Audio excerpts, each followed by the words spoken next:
गुणों के गान में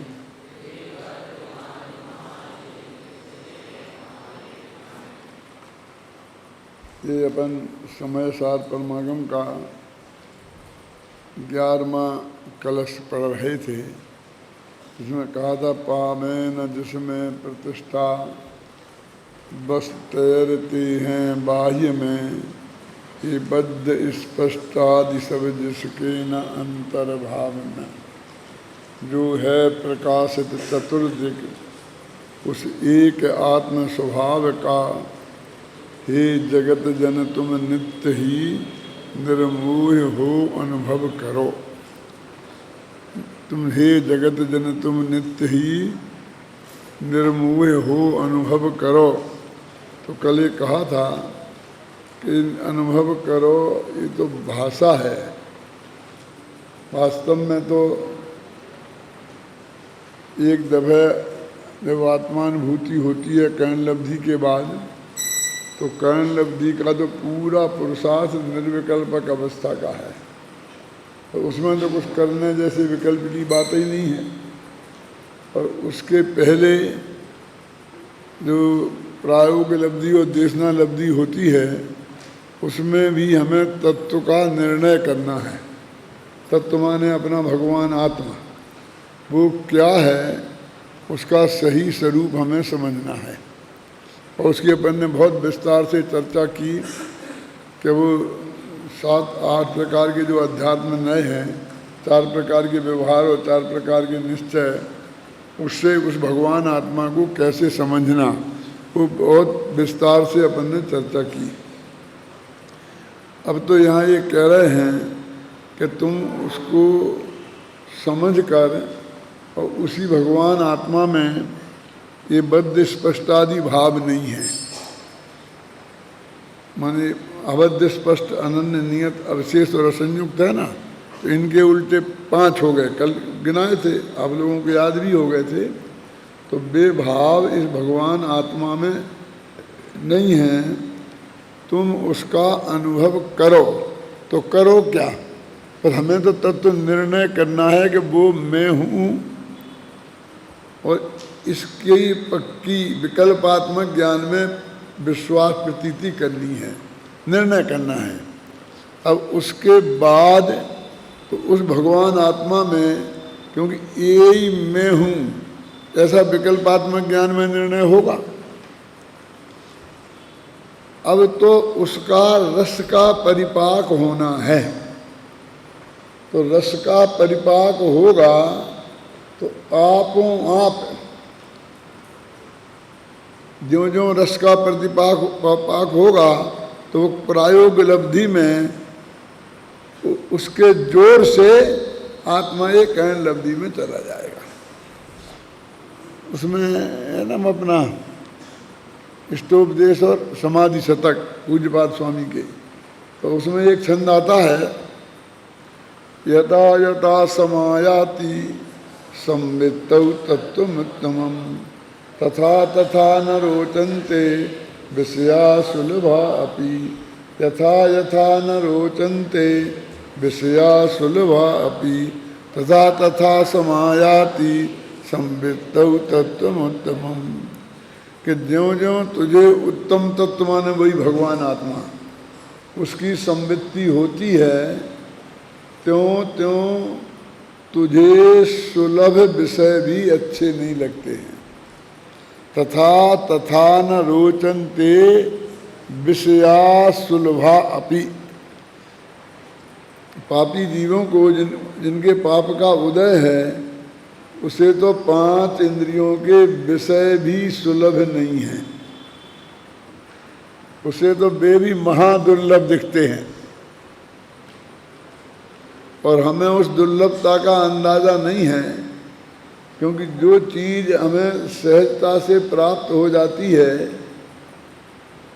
उसका हमें पता नहीं लगता है कि जिनको ये प्राप्त नहीं होती उनके लिए वो कितनी दुर्लभ है ना। हमको एक कप चाय पीना है, एक रोटी खानी है, तो बिल्कुल आसानी से मिल जाती है। तो जिनको वो एक रोटी भी प्राप्त नहीं है, जिन्हें अपना घरबार छोड़ के, माँ बाप पत्नी बाल बच्चे छोड़ के और परदेश में महीनों रहना पड़ता है, उसके लिए, एक दो रोटियों के लिए, है ना। ऐसे बहुत से जीव, मनुष्य मतलब हमको अपनी आँखों के ही सामने चारों तरफ दिखाई देते हैं। हमें किसी का नाम लेने की कोई ज़रूरत नहीं है। वो समझ लो कितनी दुर्लभ है ना, कि ये सब छोड़ के आना पड़ता, वर्षों रहते हैं उन्हें छोड़ के, कि दो रोटियां हमें और हमारे बाल बच्चों को, पत्नी को, माँ बाप को दो रोटियां मिल जाएं। तो कल्पना करो वे कितनी दुर्लभ हो गई वो उनको। अब वो तो चलो उनको छोड़कर यहाँ मिलने से भी मिल गई, उसके बाद भी नहीं मिले, आ जाए यहाँ कहीं भी और फिर महीनों नौकरी ही नहीं लगे, काम ही नहीं मिले, क्या करें। तो अब उसकी दुर्लभता का अंदाज़ा लगाओ। हमको आसानी से मिल जाती है ना, तो हमें उसका अंदाज़ा नहीं लगता है। ख्याल में है ना। तो पापी जीवों को, जिनके पाप का उदय है, उनको तो 5 इंद्रियों के विषय अत्यंत दुर्लभ है। मैं तो रोटियों की बात किया, 5 इंद्रियों पर लगाना और उदाहरण खोजना अपने मन से, और एक एक की दुर्लभता पर विचार करना। अभी अखबारों में आया ना, मैंने कल सुनाया था आपको कि 15 बरस बाद 2 करोड़ लड़के ऐसे होंगे कि जिन्हें लड़कियां नहीं मिलेंगी, यानी उनकी शादी नहीं होगी। माने लड़कियां 2 करोड़ कम होंगी और लड़के 2 करोड़ ज़्यादा होंगे। इसका मतलब है कि एक के साथ एक की शादी होगी तो 2 करोड़ को नहीं मिलेगी ना। अब समझ लो उनके लिए कितना महादुर्लभ हो गया ना। अभी भी जहाँ जैसे लोग हैं, अब कोई लड़कियां गाँव में नहीं जाना चाहती हैं, तो गांव में योग्य से योग्य लड़के यदि जाके रहें, अपने पर उन्हें उपदेश देते थे ना, अपने गांव की तरक्की करो, अपने गांव में बैठ के सब काम करो, तो वहाँ जाए तो उन्हें लड़की नहीं मिले। है? अभी तुम्हारे पास 10 आते हैं ऑफर, और तुम कहते हम इसको देखेंगे, इसको सुनेंगे, इसको रिजेक्ट करेंगे, तो दिमाग 7वें आसमान पे चढ़ जाता है। तो जब एक भी ऑफर नहीं आएगा और तुम अपना ऑफर ले लेके 10 जगह जाओगे और ठुकरा दिए जाओगे, तो तुम्हें उसका अंदाज़ा लगेगा क्या है कि ये भी कितना दुर्लभ है। ऐसे स्पर्शन, रसना, घ्राण, चक्षु, कर्ण, 5 इंद्रियों का लगाना हिसाब। लंदन में एक भाई रहते हैं, हम समझते हैं लंदन तो स्वर्ग है, और उसमें तो जो रहने वाले लोग, मालूम क्या होगी स्थिति। वे थे पति पत्नी, एक बेटा और उसकी बहू, 4 जने थे। और अब वो सास बहू की नहीं बनती थी। वहाँ लंदन में अभी एक इकट्ठे रहते थे ना, सास बहू की नहीं बनती थी, झगड़ा होता था। तो बेटा भी माँ का साथ देता था। आखिरकार इतना झगड़ा बढ़ा कि उनका तलाक होने का नंबर आ गया। इंडियंस की बात बोल रहा हूँ, नाम मुझे जबान पे है, अपने मुमुक्षु की बात बोल रहा हूँ कि नाम लेने से क्या फायदा है, और बहुत बड़े मुमुक्षु की बात, समझे ना। तो वो तलाक हो गया और लड़की अलग अकेली रहने लगी, नौकरी करने लगी कहीं, लड़का अलग। अब उसके बाद ऐसा हुआ कि वो सास भी मर गई और लड़की भी एक एक्सीडेंट में मर गई, दोनों ही मर गई। अब कौन रह गए? दोनों बाप बेटे। और उनमें बहुत प्रेम आपस में, ऐसा नहीं कोई झगड़ा होता था।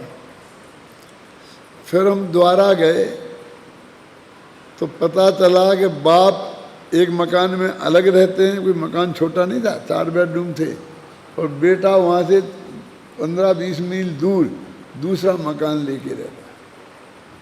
और दो ही, कौन, बाप और बेटे दो ही हैं। अब झगड़ा औरतों के माथे तो कुछ नहीं है ना, तुम तो जानते हो ना। क्यों, ये हमारे जानते हैं भाई बैठे दिलीप भाई, नहीं जानते हो तो मेरे से पूछ लेना नाम। सही घटना बता रहा हूँ मैं आपको, इतनी दूर। तो मैंने कहा भाई ये तुम अलग है, तुम्हारा तो झगड़ा बहू के साथ इसलिए होता था कि उसकी नहीं बनती थी और बेटा तुम्हारा पक्ष लेता था, और अब तुम्हारा ना कोई है ही नहीं झगड़ने को, और तुम बाप बेटे अपने हाथ से रोटियां ठोक ठोक के खाते हो, और 15-20 मील दूर इतना मकान लेके रहते हो। क्यों, ये मेरी समझ में नहीं आ रहा।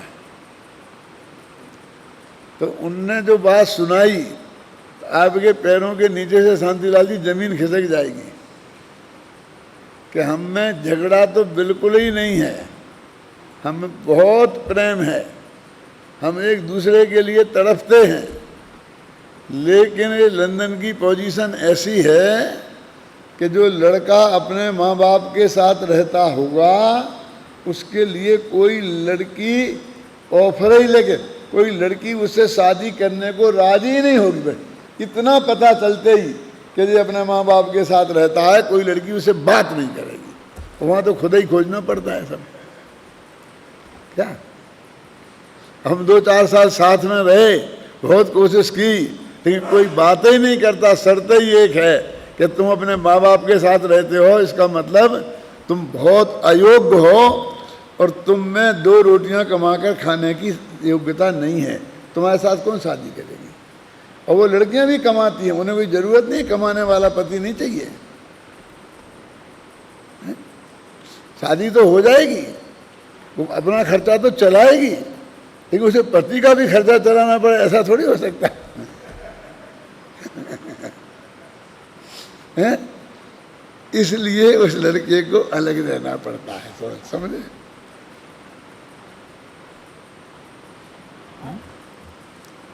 थावड़ा जी, अब पिता बीमार, कितनी खराब हालत हो, बेहोश होके गिर जाए, ऐसा हो जाए, ऐसा हो जाए, तो भी वो लड़का अलग रहता। और उसके बावजूद भी 10-15 साल में, ये तो मैं 20-25 वर्ष की कहानी सुना रहा हूँ, जब लालू भाई जिंदा थे, है ना। और मैं जब लंदन गया था 84 में, उसके भी पहले लालू भाई गए थे, तब से की कहानी है। क्या उसको जैसी लड़की मिली, मैं उसकी महिमा बता नहीं सकता, बस कहता हूँ। आप समझ जाए ना। मैं इतनी कह सकता हूँ कि तुम सब में से भी सब कुंवारा रहना पसंद करेंगे, लेकिन ऐसी लड़की से शादी नहीं करेंगे, ऐसा समझ। और वो दिन बहुत जल्दी हिंदुस्तान में आने वाला है। मैं तो सिर्फ ये बात समझाने के लिए कह रहा हूँ कि 5 इंद्रियों के विषय भी पुण्य जिनके पल्ले में नहीं है, उन्हें कितना दुर्लभ है, कितनी कठिना है। सिर्फ इतना अंदाज लगाने के लिए। अब बाकी 5 का तुम लगाते रहना, खोजते रहना अपने चारों तरफ। अब यहाँ तो ये कहते हैं कि सुलभा अपि भोगा, भोग सुलभ हैं, बिल्कुल बिना प्रयत्न के, कुछ नहीं करना है। तो 5 इंद्रियों के भोग में ऑटोमेटिक सामने से आ गए, कुछ ज़रूरत ही नहीं है। 2 रोटी खाने हैं, 10 जने मनाने को तैयार खड़े हैं, बढ़िया से बढ़िया जैसा आपको खाना हो। ऐसे सब तरीके से 5 इंद्रिय के भोगों में लगा लेना, ख्याल में आई ना। लेकिन यथा यथा समायाति संवित्ति तत्वमुत्तमं तथा तथा न रोचन्ते विषया सुलभा अपि, कि ज्यों ज्यों तुम्हें उत्तम तत्व माने वो अपना भगवान आत्मा, उसकी संवित्ति होगी, अनुभव होगा, तो सामने जो तुम्हारे सुलभ भोग हैं वे भी अच्छे नहीं लगेंगे। अब मैं आपसे बोलता हूँ कि उनको अणुव्रत लेना कितनी कठिनाई है, फला नहीं लेना कि व्रत लेना कितनी कठिनाई है। कहाँ कठिनाई है बोलिए? तो बस उत्तम तत्व की थोड़ी संपत्ति होनी है। फिर उसे क्या कर कि बड़ी उन्होंने सब छोड़ दिया। क्या छोड़ दिया? उनकी उसकी रुचि ही नहीं रही। मैं गाय का बंधन की बात करके समझाता हूँ इस बात को कि गाय सुबह जाती है और शाम को लौट के आ जाती है। अपने आप कौन लेने जाता है उसे?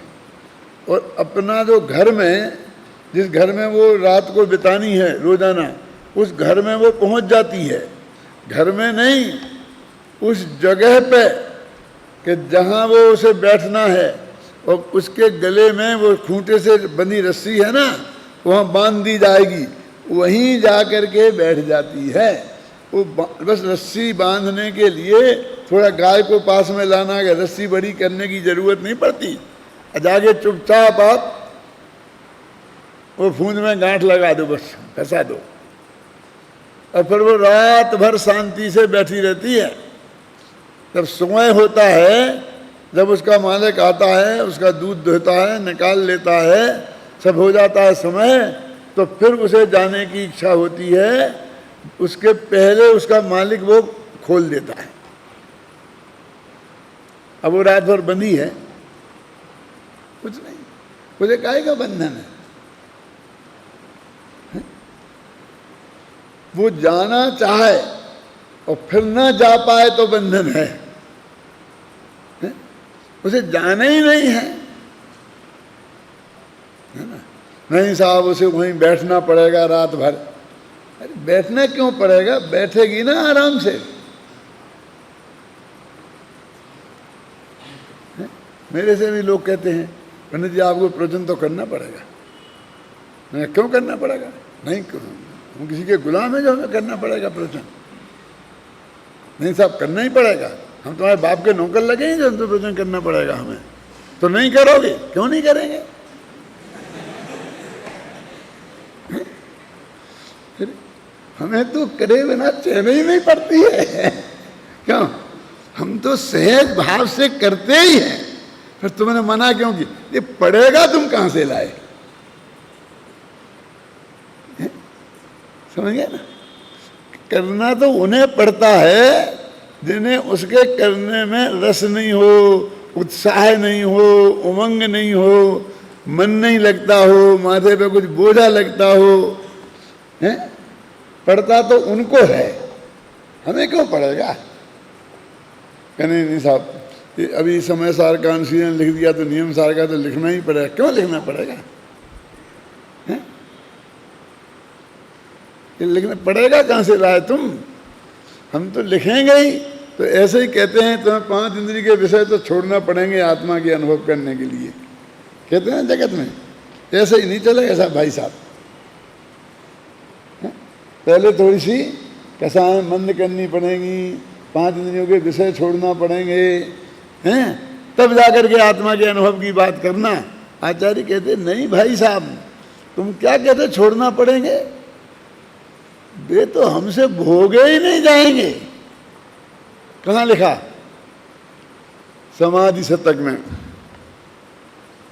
यथा यथा समायाति संवित्तौ तत्त्वमुत्तमम् तथा तथा न रोचन्ते विषया सुलभा अपि।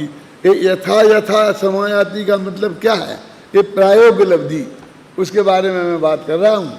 क्योंकि वहाँ वो जब हो ही गया फिर क्या रह गई? जो जितनी जितनी मात्रा में वहाँ वहाँ आत्मा की रुचि का जोर बढ़ता है, त्यों त्यों ऐसा नहीं लगता है कि मैं आत्मा में जाऊँगा तो ये सब छूट जाएगी, रोटी रखी रह जाएगी, ये सब इतना मुश्किल से 5 इंद्रिय के भोग जुड़े हुए हैं, फिर कुछ भी नहीं भोग पाऊँगा, ऐसा विकल्प उसे नहीं आता है?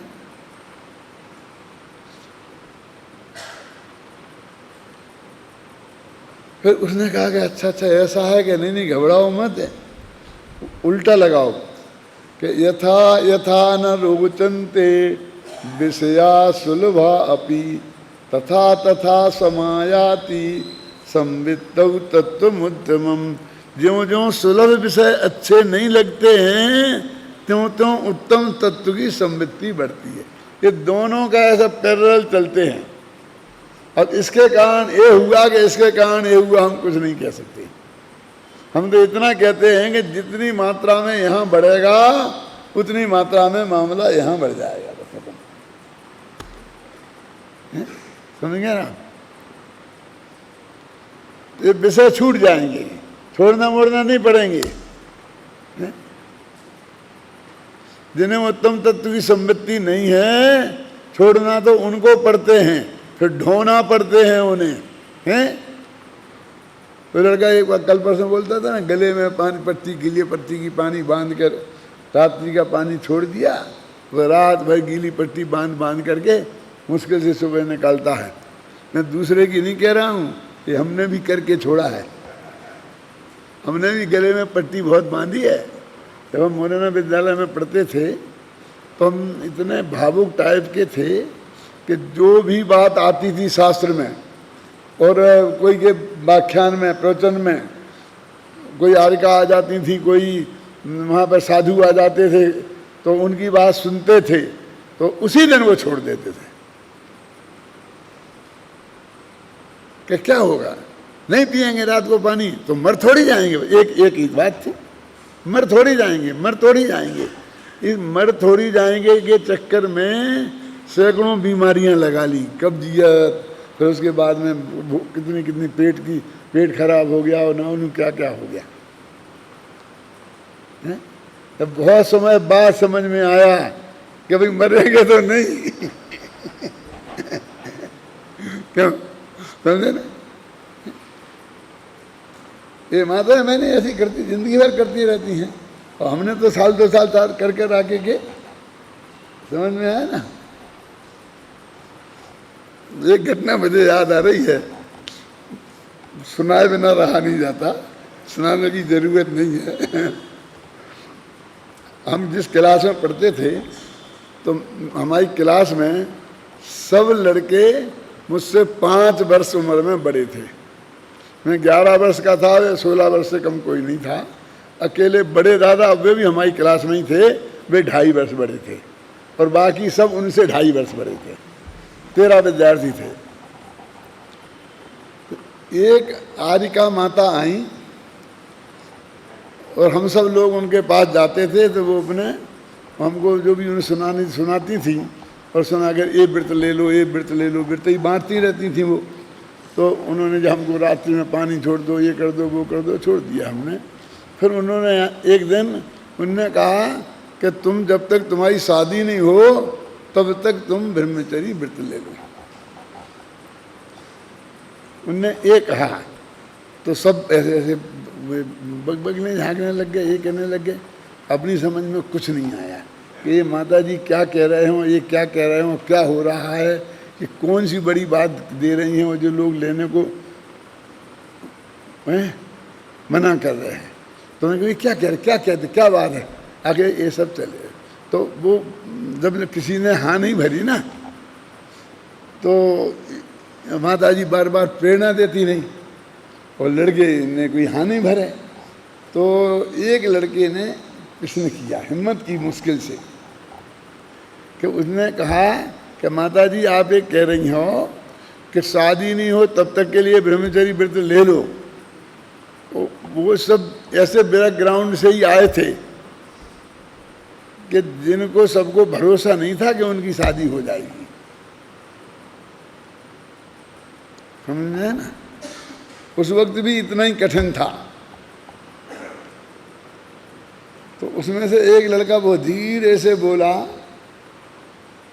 कि माता जी शादी नहीं हुई नहीं तो है? अब कैसा प्रश्न था। तो माता जी ने कहा तो तुम क्या चाहते हो? मान लो नहीं हुई तो तुम क्या चाहते हो? तो सब सन्नाटा। आप समझ नहीं ना?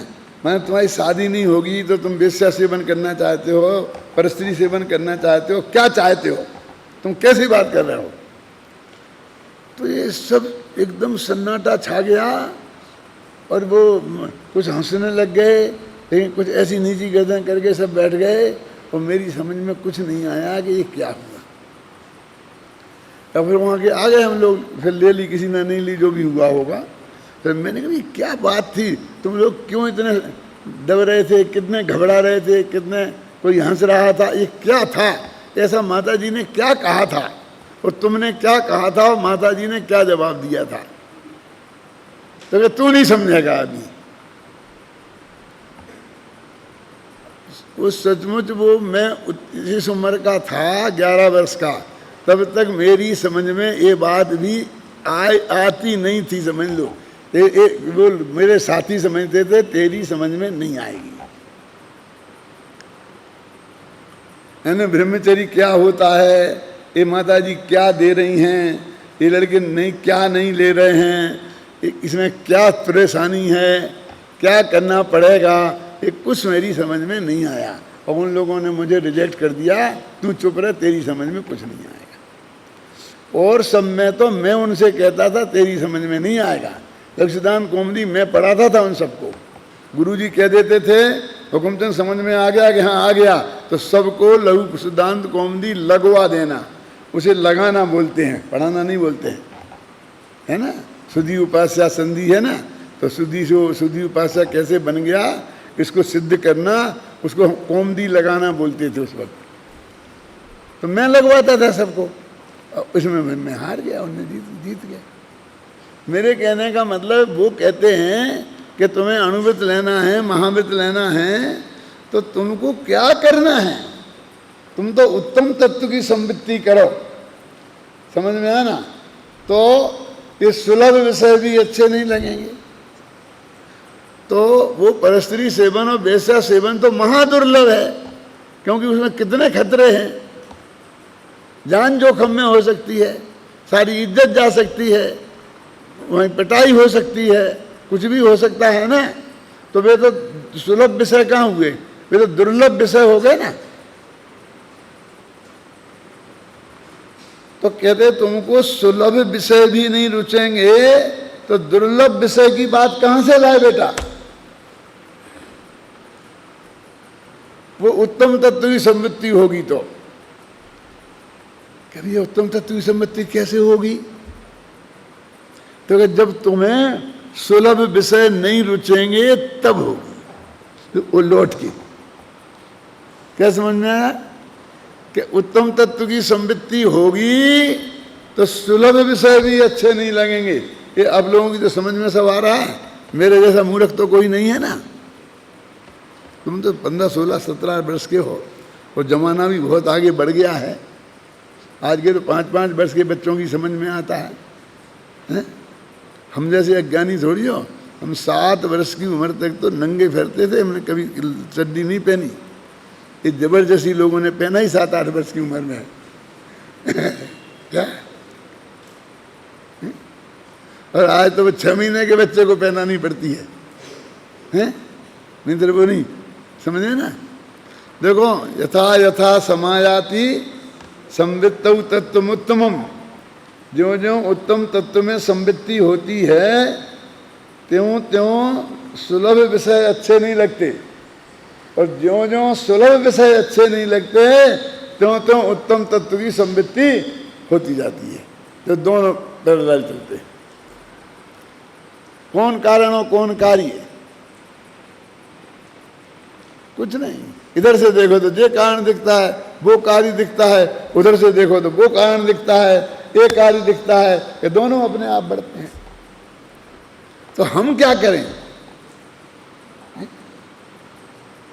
कि तुम उत्तम तत्व की संवृत्ति करो, ये विषयों के छोड़ने के चक्कर में मत पड़ो। अरे ऐसा पंडित सब तो ये कहते हैं कि पहले विषयों को छोड़ो तो तुम उत्तम तत्व की बात सुनने के काबिल होगे, क्योंकि अपना उद्देश्य क्या है, उत्तम तत्व की संवृत्ति है ना। तो कि इसके लिए क्या करें, कि कुछ नहीं करना है। ये कुछ नहीं करने वाला धर्म करने की बुद्धि वालों की समझ में नहीं आता। वो कहते हैं कुछ नहीं करो, तुम तो सिर्फ अपने त्रिकाली ध्रुव भगवान आत्मा को जानो, तत्व का निर्णय करो। बोले कहा टोडामल जी ने कि तेरा बुद्धि पूर्वक पुरुषार्थ तो तत्व निर्णय करने का है और बाकी पुरुषार्थ तो भूमिका अनुसार ऑटोमेटिक होगा। ऐसा आया क्या नहीं आया कि हो जाएगा गारंटी से? कि हाँ गारंटी से। तो इतनी बात अपन ने कल कही थी और फिर मैंने कहा था गारंटी से हो जाएगा, इसकी क्या गारंटी है? ये बात मैं आपको कल बताऊंगा, है पता?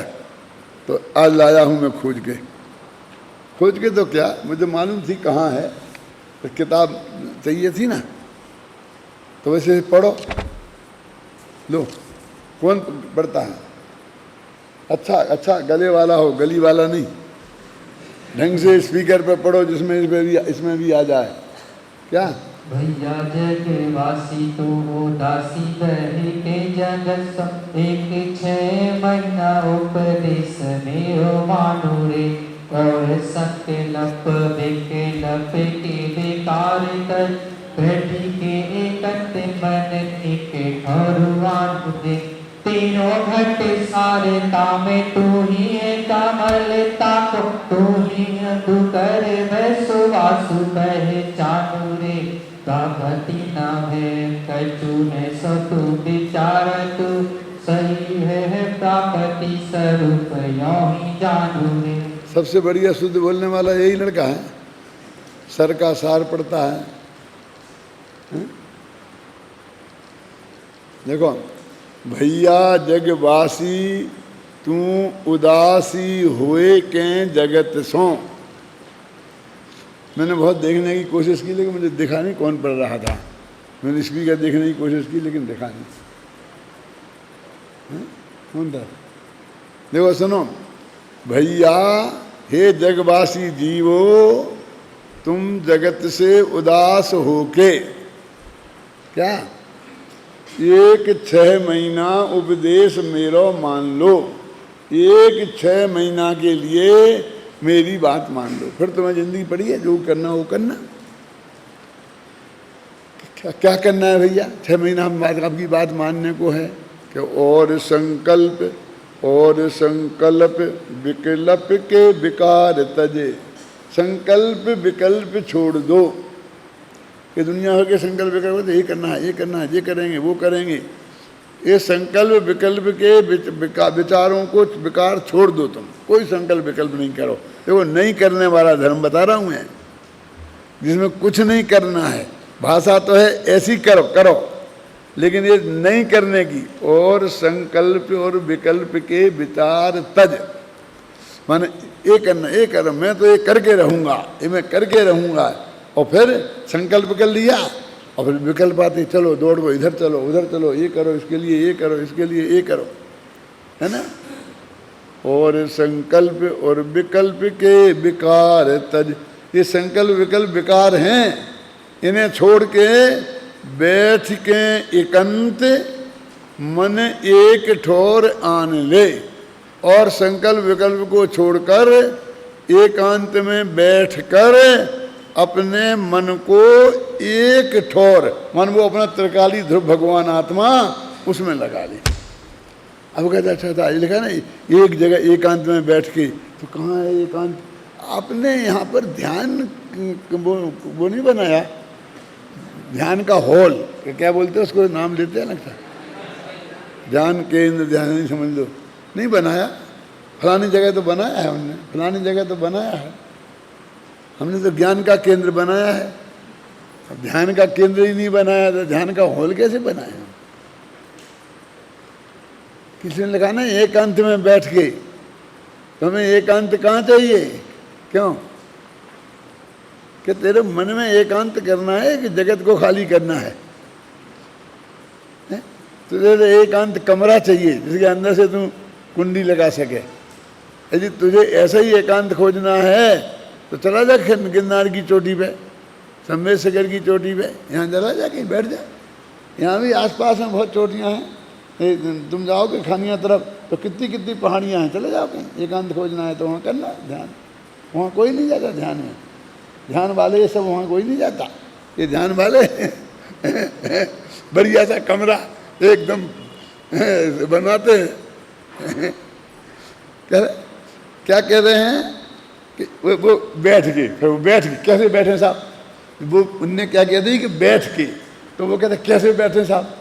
अरे कैसे बैठे की बात नहीं है, जैसे बैठे हैं ऐसे बैठ। लेकिन वो ने हमने बैठ के क्या निकल गया मुंह से, तो बैठने की ऐसे लगाएं, पद्मासन लगाएं, रीढ़ की हड्डी सीधी रखें, ये पैर पे पैर रखें, क्यों ऐसा रखें, ऐसा करें, फिर वो ये क्रिया करने लगता है। ये तो और काम बंद करने के लिए बैठना इसका मतलब है। अपन कहते ना क्या क्या क्या चल रहा है कि नहीं, आज हम 6 महीना से तो बैठे ही खाली बैठे हैं।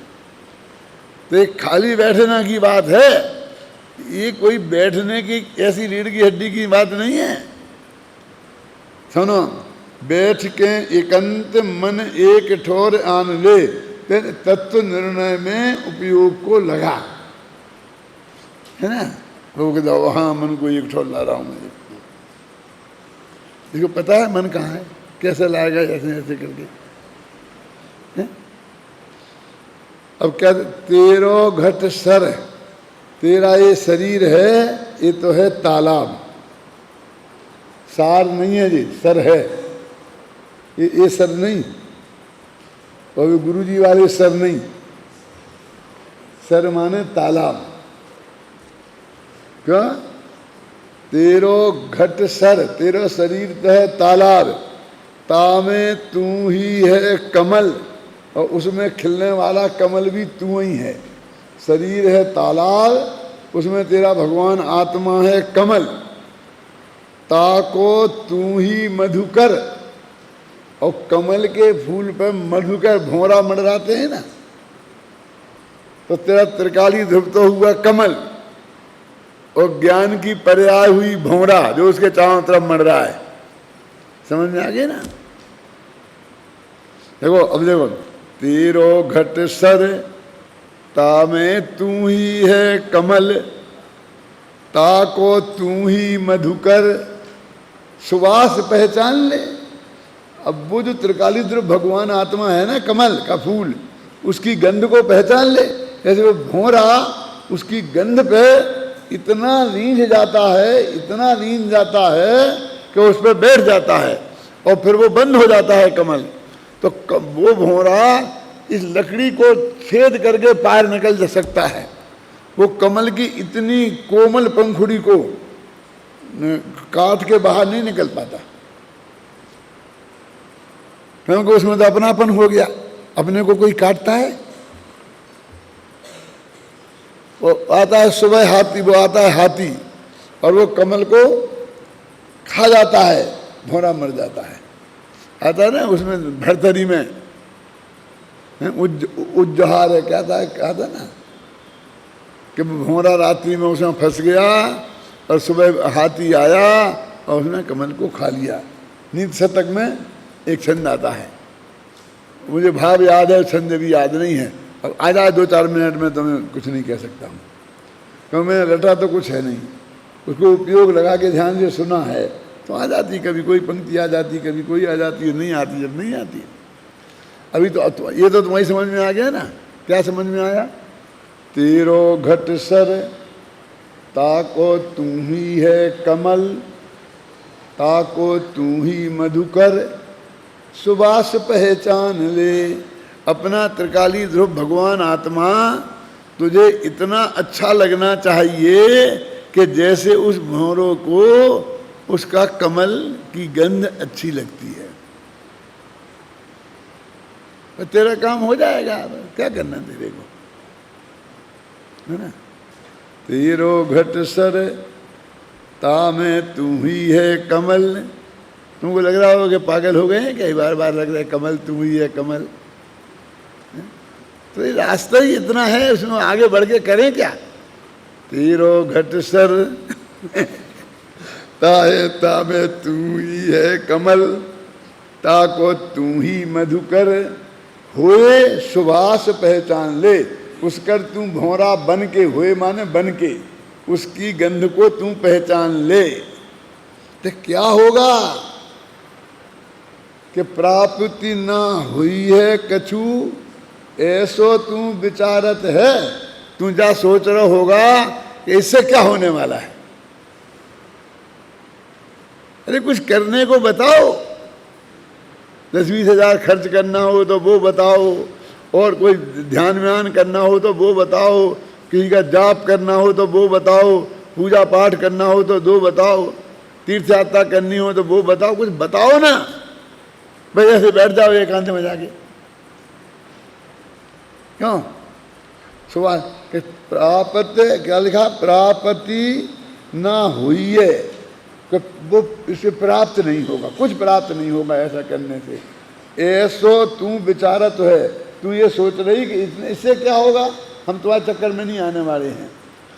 कि सही हुई है प्राप्ति, अरे तुझे अवश्य ही प्राप्ति होगी, कि गारंटी, इसको गारंटी चाहिए हर बात की। क्या करें कि नहीं हुआ तो हमारी जान ले लेना, वो क्या करना। ऐसा बोलता है कि जैसे हम इसको कुएं में डाल रहे हों, और ये कह रहा है कि नहीं हुई है तो नहीं हुई है, तो नहीं हुई है, हमसे अकड़ता क्यों है। अरे क्यों नहीं होगी गारंटी, अवश्य होगी। कि आपकी गारंटी है कि मेरी काहे की गारंटी है, तो किसकी गारंटी है? गारंटी तो है, देखो कहता है ना एजेंट, कि मेरी क्या है, कंपनी की है। कहता ना, मैं तो एजेंट हूं, फार्म भर दूंगा, लिख दूंगा, कंपनी ने लिखा है कि तुम्हारा नहीं हुई है तो कंपनी पे दावा करना, कि तेरे पे मैं क्या जानूं, मैं कुछ नहीं जानता।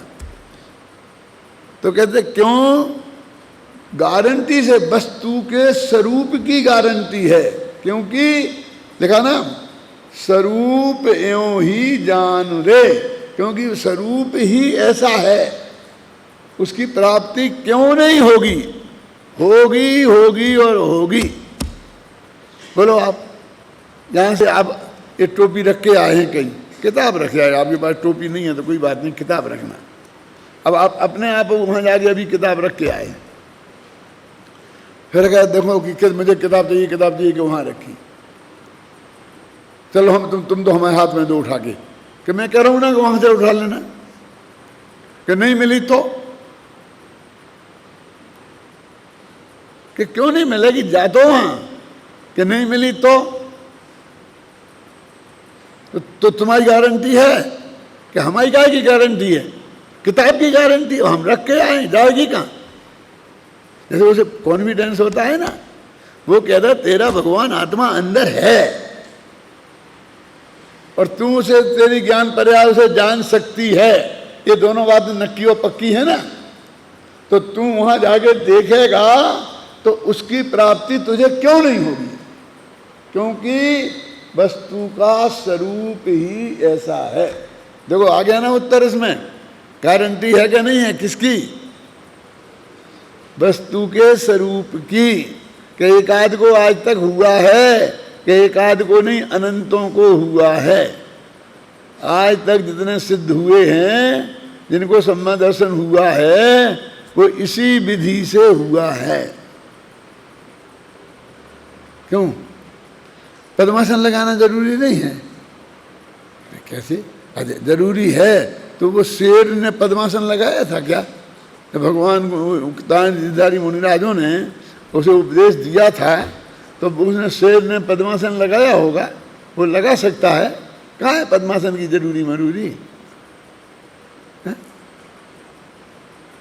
अब पढ़ो इस छंद को, क्या मजा आता है।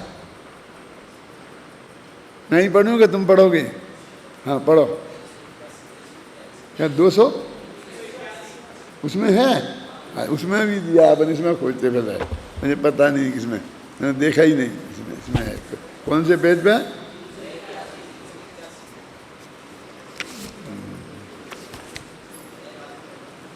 281। अच्छा इसमें बड़े वाले में होगा, इसमें 381। अरे भाई इसमें तो मैं तो ये पढ़ता तो इसमें तो है ही कम वो पेज। देखो निकालो, तुम लोग निकाल लो। 381 381 है भी इसमें पेज। इसमें तो 381 है ही नहीं, 365 है पेज नंबर ही तो देख रहा हूँ। 381 365 ही है, होंगे आगे, होंगे देखता हूँ। चलो ना देखो। हाँ ये दिया है, अब मैंने ही दिया है कोटेशन। अरे भूल गया, इसका अर्थ लिखा है। मैंने एक किताब खुदवाई, मुझे याद तो था कि नाटक समय सार में एक लड़के को बुलाया, फिर किताब खोज के ला। यही है ना, पढ़ो अब शांति से, सब एक साथ पढ़ो, लेकिन एक साथ पढ़ना, आगे पीछे नहीं।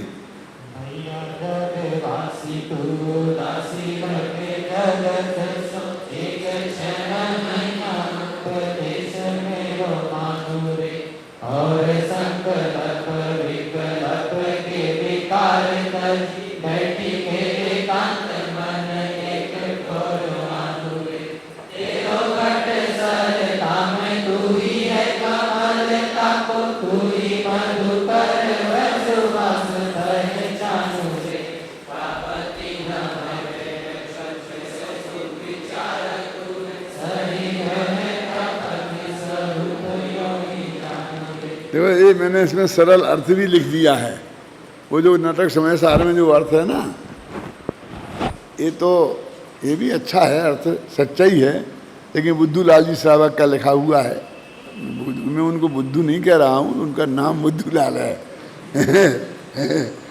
समझे ना, उनने किया है इसका अर्थ, लेकिन मैंने इसको और सरल भाषा में एकदम सीधा अर्थ कर दिया है, तो जिससे आपको इसमें पढ़ने में आनंद आएगा। देखो, हे जगत के वासी भाइयों, मेरा एक उपदेश तुम अवश्य ही स्वीकार कर लो कि तुम जगत से उदास होकर 6 महीने तक और सभी प्रकार के संकल्प विकल्प छोड़कर, संकल्प विकल्प के विकारों को छोड़कर एकांत में बैठकर अपने मन को एक आत्मा में लगा दो। मानो तुम्हारा यह शरीर ही तालाब है, शरीर रूपी तालाब में तुम स्वयं कमल के स्थान पर हो, और अब तुम ही मधुकर भौरा बनकर उस कमल की सुगंध को पहचान लो। यदि तुम ऐसा सोचते हो कि इस प्रकार करने पर भी आत्मा की प्राप्ति नहीं होगी, तो तुम्हारा यह विचारना सही नहीं है, क्योंकि वस्तु का स्वरूप ही ऐसा है। अतः ऐसा उद्यम करने से तुझे आत्मा की प्राप्ति अवश्य ही होगी। ये क्लियर लिखा हुआ है इसमें अर्थ, इसकी गारंटी है। आचार्य कहते हमारी क्या गारंटी, महावीर की गारंटी। अरे किसी व्यक्ति की क्यों, अग्नि गर्म है, इसकी गारंटी किससे लोगे? क्यों अग्नि गर्म है, इसकी गारंटी तुम्हें किसी से लेने की जरूरत है? और लो तो अग्नि से लो, लो तो अग्नि से लो। ये कहते हैं, ये मार्ग तो इतना है, कितना कि तुम अब इसमें वास्तव में विचार करो तो करने को कुछ नहीं रहा। भाषा भले ही करने की है कि पहचान ले, ये कर ले, मन को एक ठहर आन ले, भाषा ऐसा उपदेश तो लंबा चौड़ा कार्यक्रम आ गया ना, लेकिन इसमें एक भी चीज ऐसी नहीं है जो तुझे करना है। तुझे तो पंडित जी टोडरमल जी ने बता दिया कि तेरा त्रिकाली ध्रुव भगवान आत्मा ये है तत्व, और तू इसका निर्णय कर, इसे पहचान, और ये मैं हूं ऐसा जान। ख्याल में है ना, तेरे तो ये करना है, तो ये तेरा सही हो गया तो बाकी सब ऑटोमेटिक प्रक्रिया में होगा। कैसे होगा? यहाँ से कि इसमें तेरी रुचि बढ़ेगी, तो ज्यों ज्यों रुचि की तीव्रता बढ़ेगी त्यों त्यों तेरी विषयों से रुचि हटेगी। तो सारे 5 इंद्रिय के विषय में रस तेरा फीका हो जाएगा। आता है, जब आत्म अनुभव आवे तबे रसनी रस हो जाते तत्क्षण, अक्षय विषय नहीं भावे जब बस उसी वक्त रस नीरस हो जाएगा। 5 इंद्रियों के विषय अच्छे नहीं लगेंगे तेरे को। गोष्ठी कथा कौतूहल विघटे, ये गोष्ठियां करना, ये कहानी किससे करना, इसका तेरे को कौतूहल नहीं रहेगा। और इसमें आगे लिखा है कि तेरे को ऐसा अतीन्द्रिय आनंद का झरना झरेगा कि घट अंतर न समावे। घट माने घड़ा, तो तेरे हृदय रूपी घड़े में वो समाएगा नहीं, इतना अतीन्द्रिय आनंद की वर्षा होगी, है ना। घट अंतर न समावे हैं। अब इसकी ऊपर की पंक्ति क्या है? ऐसा तेरे को अतीन्द्रिय आनंद आएगा कि तेरे हृदय में वो समाएगा नहीं। तुझे क्या करना है? ये सब चीजें 5 इंद्रियों के विषयों का रस घट जाएगा, ये गोष्ठी कथा कौतूहल ये सब तुझे अच्छे नहीं लगेंगे। ख्याल में आए ना? देखो ये ऐसा अपन को लगता है कि ये कैसी बातें होंगी कल्पना लोग की, लेकिन मैंने भी एक दफ़े कल्पना की, क्या महावीर प्रसाद जी, कल्पना की कि गवर्नमेंट ने मुझे राज्यपाल बना दिया तो क्या होगा। वो निर्मल चंद जी बन गए थे ना जब, तो मैं सच बोलता हूँ आपको, गद्दी के सामने साथ रखा समय साथ, तो मैंने कहा कि भाई ये सब बिगड़ जाएगा मामला, ये समय सार अनुशीलन अधूरा रह जाएगा ये अपना विद्यार्थी का जो पेन चला रहे, ये सब का मामला खंडित हो जाएगा। नहीं अपन उसके साथ ही चला लेंगे, उसको भी देखेंगे इसको भी देखेंगे कि भैया नहीं चलेगा। तो अंत में इसी निर्णय पर पहुंचा कि भैया अपन को नहीं चाहिए कुछ भी, अपन तो मना कर देंगे। अभी मैं आपको ये कहूँ कि यदि मेरे पास वो ऑफर आया और मैंने मना कर दिया तो तुम हंसोगे कि गप ठोकते हैं, लेकिन सचमुच ये जो निधि अपन को प्राप्त हुई है और जो भी अपने जीवन में हो रहा है, और तुम तो राज्यपाल की बात करते हो, मैं तो कहता हूँ राष्ट्रपति अभी आने वाला नहीं, 5 साल को तो वो बन गया ना तो भी ये सब छूट जाएगा। तो अपना मन ये सब छूटने को तैयार है नहीं है। तो आप, मैं तो इसलिए कह रहा हूँ कि आप ये कैसी बात करते हो कि ये इससे तुम अंदाजा लगा सकते हो कि वो गोष्ठी कथा कौतूहल ये कैसे अच्छे लग सकते हैं, वो इसमें से छोड़ के वहाँ कैसे जा सकता है? और जब ऐसी स्थिति इसकी हो जाएगी, इसको बोलते हैं, क्या बोलेंगे इसको, प्रायोग्य लब्धि। वो देशना लब्धि के बाद में तत्व निर्णय सही हो गया, तो ये उसका रस जब पकेगा, धीरे धीरे रस जब पकता है ना, तब देखो मैं आपसे पूछता हूँ, अभी अपन को पवनत जय से काम ले लें थोड़ा, जब ये पवनत जय की सगाई हो गई और ये पक्का हो गया ना कि भाई अंजना से मेरी शादी होने वाली है, तो अब वो बात पक्की हो गई और समय पर डेट भी नक्की हो गई, तो हो ही जाएगी ना। अब वो रस का परिपाक इतना तेज हुआ कि चैन नहीं पड़ी कि जाके मैं तो अभी मिलूंगा, क्यों?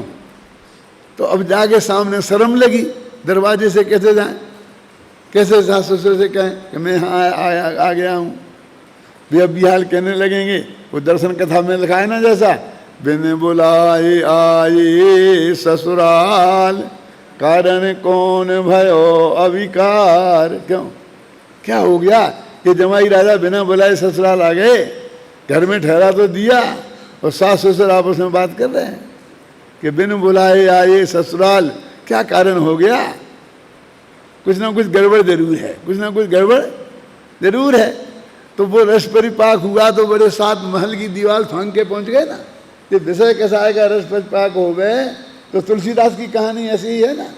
तो त्रिकाली ध्रुव भगवान आत्मा का रस परिपाक होगा तो फिर क्या दशा होगी समझ ले तू। वो प्राय उपलब्धि धीरे धीरे, वो धीरे धीरे होता है, वो एकदम नहीं हो जाएगा। वो नक्की हो गया, पक्की हो गया, पहचान लिया कि ये मैं हूं। अब वो धीरे धीरे रस परिपाक होगा। अब किसी को बहुत तीव्रता से हो जाएगा, किसी को जरा महीना 2 महीना लग सकते हैं। उनने 6 महीना की अधिक से अधिक बात करी है, 6 महीने में तो वो पागल हो जाएगा। एक मेरे मित्र थे इंदौर में, छाबड़ा जी आप जानते हैं, है ना, नाम बता दूं चलेगा? उन्हीं ने मुझे सुनाई थी, उनकी पत्नी ने, कि जब उनकी सगाई हो गई, वो लड़का के पिता बार बार ये कहें कि देखो सगाई तो मैं अभी कर देता हूँ, लेकिन शादी अभी 2 साल नहीं करेंगे, शादी अभी 2 साल नहीं करेंगे। तो हाँ ठीक है, आपने कह दिया ना एक दफे, हमने सुन लिया, नहीं करना। फिर बार बार कही तो लड़की के चाचा ने कहा कि ब्याई साहब सुनो, हम तुमसे नहीं कहेंगे जाएंगे कि शादी की तारीख के लिए पूछवाने। जब तुम्हारा लड़का दीवालें फाड़ने लगे ना, तब तुम हमारे पास हाथ जोड़ के आना, तब हम सोचेंगे शादी करने की। क्यों बार बार कहते हो कि अभी नहीं करेंगे, 2 साल नहीं करेंगे? फिर ऐसे ही हुआ। क्यों? अंदर में रस परिपाक हो गए ना।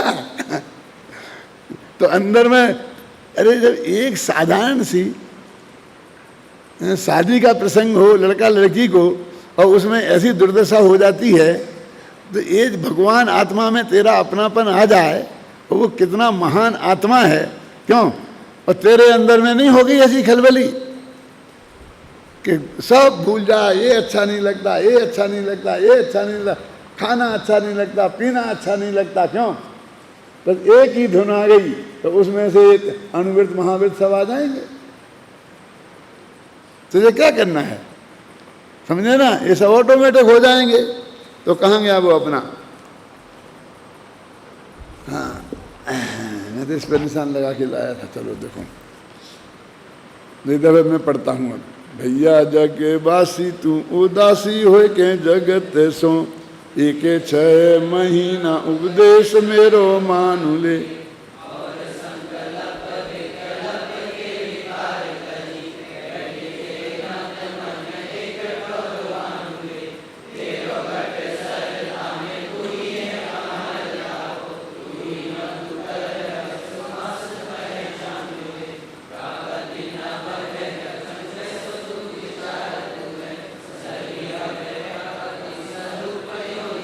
अरे गारंटी से प्राप्ति होगी, और गारंटी किसकी है? वस्तु के स्वरूप की। अग्नि पे तू हाथ रखेगा और जलेगी नहीं, वो नहीं जला तो रख के तो देख कि नहीं जला तो आपकी गारंटी है। अरे हमारी के अब भी हाथ तू बिल्लाएगा, हाथ तो रख के देख, गारंटी वारंटी सब भूल जाएगा।